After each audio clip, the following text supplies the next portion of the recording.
नमस्कार, आदाब, सत श्री अकाल। डेली क्राइम स्टोरी में आप सबका स्वागत है। कहा जाता है जो हमारी फ़िल्में हैं, वह हमारे सामने हमारे समाज का आईना लेके आती है। लेकिन अगर क्या हो, इन्हीं फ़िल्मों के तत्व पे अगर किसी का खून किया जाए, किसी का मर्डर किया जाए। आज की कहानी भी कुछ इस तरह है। कहानी चालू होती है महाराष्ट्र के औरंगाबाद ज़िले से, जहाँ गोरेगाँव करके गाँव है। गोरेगाँव के वहाँ पे एक किसान रहा करते हैं, संजय थोरे करके। उनकी एक बीवी है, एक बेटा है और बेटी है।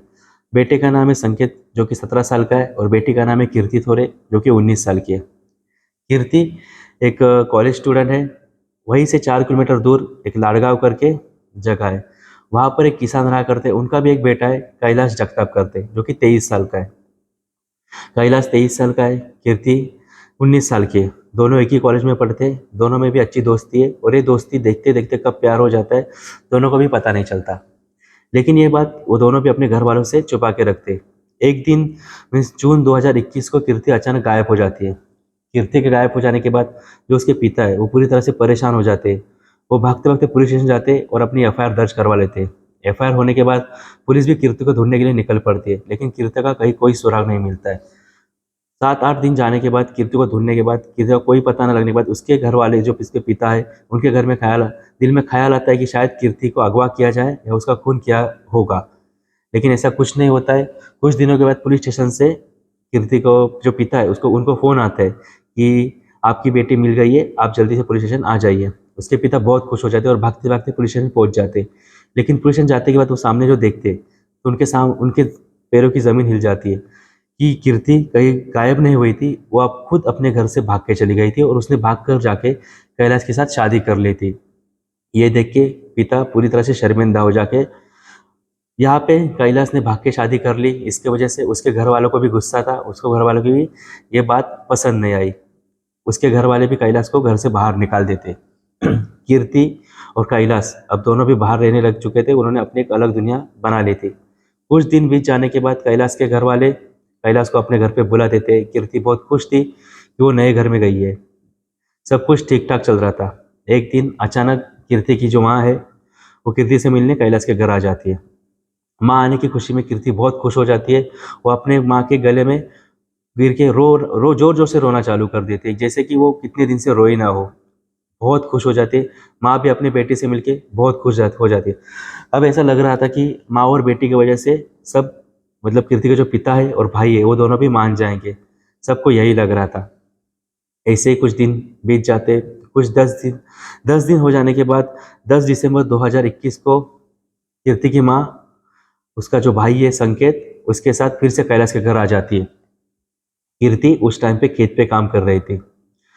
अपने माँ और भाई को आते देख कीर्ति बहुत खुश हो जाती है और फिर से भागते हुए खेत से घर की तरफ आती है। वह उस वक्त जो कैलाश होता है, उसकी तबीयत खराब होती है। इसकी वजह से वो दूसरे रूम में सोया हुआ रहता है। सब अपने सास आने की वजह से कैलाश उठता है। कीर्ति भी खुश हो जाती है। दोनों भी माँ का स्वागत करते हैं। कैलाश कुछ बातचीत करता है। कीर्ति भी किचन में जाके चाय बनाना चालू हो जाती है। थोड़ी देर होने के बाद कैलाश को किचन में से बर्तन गिरने की या डब्बे गिरने की आवाज़ आने चालू हो जाती है।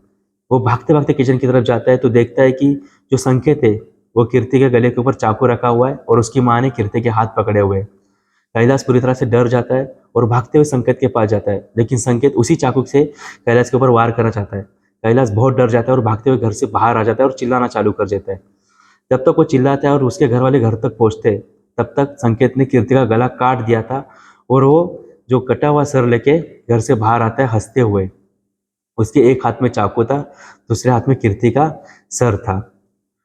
वो जरा भी नहीं डरते हुए उसने अपनी जेब से मोबाइल निकाला और एक सेल्फी क्लिक की, और वो सेल्फी व्हाट्सएप पे अपडेट कर दी। देखते ही देखते ये सेल्फी पूरे शहर में फैल गई, और वो दोनों जो माँ और बेटे दोनों में बाइक पे बैठते और वहां से भाग जाते। उनके जाने के बाद कैलाश पुलिस को फोन करता है। पुलिस वाले आते हैं। कैलाश ने बयान दिया होता है कि माँ और संकेत दोनों ने कीर्ति का गला काट के हत्या कर दी। केस एकदम क्लियर था। पुलिस भी दोनों को ढूंढती है, वो हिरासत में लेती है, जेल में डाल देती है। मामला एकदम क्लियर था ऑनर किलिंग का। ऑनर किलिंग मतलब अपने गर्व और प्रतिष्ठा के लिए किसी का भी खून कर देना। कीर्ति घर से भाग जाने के बाद कीर्ति के पिता, जो पूरी तरह से टूट चुके थे, शर्मिंदा हो चुके थे, उन्हें समाज से ताने सुनने को मिल रहे थे। वो भी घर छोड़ के जा चुके थे, क्योंकि समाज उनको इस तरह से चुना रहा था कि वो अब सर उठाने के काबिल नहीं बचे थे। ये थी आज की कहानी। आज की कहानी से आपको क्या लगता है मुझे कमेंट में बताइए। आज की कहानी हम लोग क्या सीखे? क्या यही इस हत्या करना ही ऑनर किलिंग, हत्या से ही सब कुछ मामला सॉल्व हो सकता था? क्या घर वाले अपने बच्चों को के साथ बैठ के कुछ बातें नहीं हो सकती थी? क्या कीर्ति और कैलाश घर वालों के साथ बैठ के बातें नहीं कर सकता था? तो आज की कहानी में इतना ही। मिलते हैं कल अगले कहानी में। तब तक के लिए धन्यवाद।